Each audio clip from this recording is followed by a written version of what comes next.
के साथ अपनी विरासत अखिलेश यादव जी को देकर चले गए। हम तो देख रहे हैं ममता बनर्जी को इस तरह का बड़ा चैंपियन, ये वही हैं जिन्होंने बीजेपी के साथ मिनिस्ट्री ली थी। आप क्या हमारे बहन मायावती जी को आज तक वो ताज कॉरिडोर से बाहर नहीं निकल पाई है। आज के सावरकर नीतीश बाबू को देख लीजिए, चंद्रबाबू नायडू को देख लीजिए, ये लोग सॉल्यूशन है, नहीं हो सकते। मेरे साथियों, ये महज आपके साथ बातचीत नहीं है, हमारी जिम्मेदारियां हैं जो हमें समझनी है।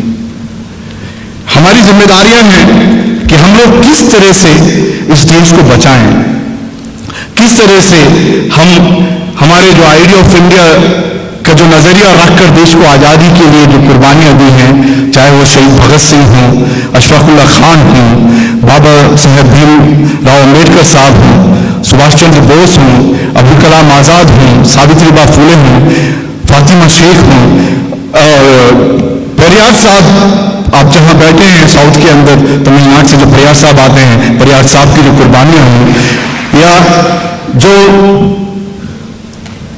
हमारे ब्रिगेडियर उस्मान साहब जिन्होंने अपने देश की आजादी के बाद भी इस देश को बचाने के लिए जो शहादत दिए हैं, ये सब हमारे जो आइडिया ऑफ इंडिया क्या सोचकर देश को आजाद कराया था और देश कहां चला गया है, हमें बताना पड़ेगा।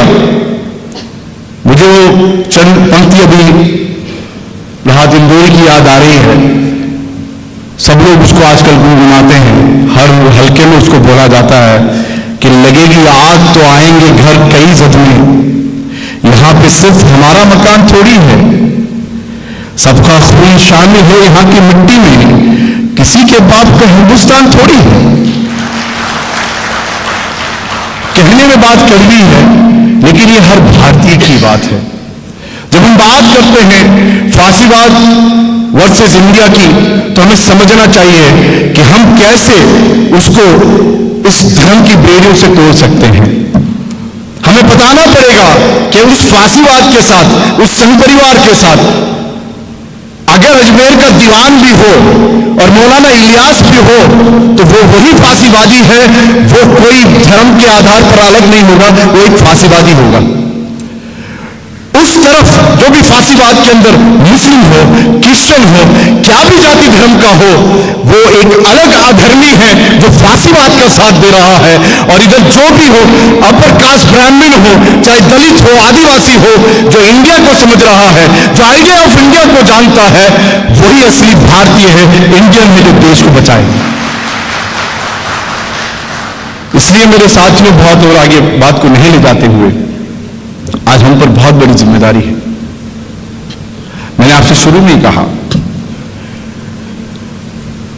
हमारी चाहे अब प्रदेश प्रतिनिधि सम्मेलन से चुनकर प्रदेश कार्यकारिणी के लोग आए हैं, या नई अभी राष्ट्रीय कार्यकारिणी आएगी, हम और आप जानते हैं वी आर कैडर्स, हम सब कैडर्स हैं। ये असली पहचान है हमारी। हम आज इधर बैठे हों, इधर खड़े हों, या उन भाइयों की तरह हम लोग वहां खड़े हों, हम सब एक ही जिम्मेदारी के साथ, एक ही आइडियोलॉजी के साथ जीने वाले हैं। हमें फर्क नहीं पड़ता कि हमें क्या जिम्मेदारी मिल रही है, क्योंकि ये ओहदा नहीं है।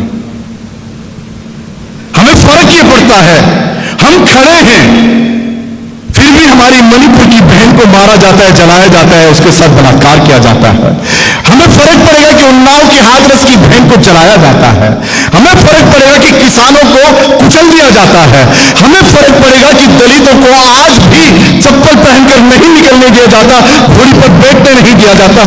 हमें फर्क पड़ता है कि आज भी लिंचिंग होती है और यहां के लोगों के घर उजाड़ दिए जाते हैं। हमें वो फर्क पड़ता है। हमारी फर्क लोगों के आंसुओं से हमें फर्क पड़ता है, उनकी नाइंसाफी से हमें फर्क पड़ता है, उनके साथ हो रहे अन्याय से हमें फर्क पड़ता है।